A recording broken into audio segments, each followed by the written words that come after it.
শুভ সকাল বন্ধুরা। আজকে দেখো গ্যালারিতে এই ভিডিওটা দেখছিলাম, কি ভালো লাগছিল আমার, তাই ভাবলাম তোমাদের সাথে একটু শেয়ার করি। ডিসেম্বরে বাড়িতে গেছিলাম, তখন আর কি তোলা। আর এই ট্রেনের ভিডিওটা দেখতে দেখতে আমি নিজেকে নিজে মনে করছিলাম যেন আমি যাচ্ছি বাড়িতে আবার। যাই হোক, কি সুন্দর সবুজ বলো। আমার যেহেতু পাহাড়ে থাকি,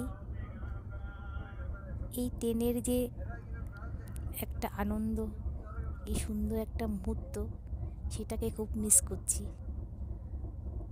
আর যারা পাহাড়ে থাকো তারাও আমার সাথে একমতই হবে। আর একটা কথা সত্যি, আমরা যখন মেয়ে থেকে গৃহবধূ হয়ে যাই, তখন আমরা একটা সংসারের মায়াবদ্ধ হয়ে থাকি। তখন নিজের ইচ্ছার কোনো দাম দিই না, শুধু আপনজনের কথাকেই আমরা গুরুত্ব দিই বেশি। তার জন্যই তো নিজে উঠতে চাইলেও উঠতে পারি না, নিজেকে এক জায়গায় বন্দি করে রাখি আমরা। যাই হোক, অনেকগুলো কথা বললাম।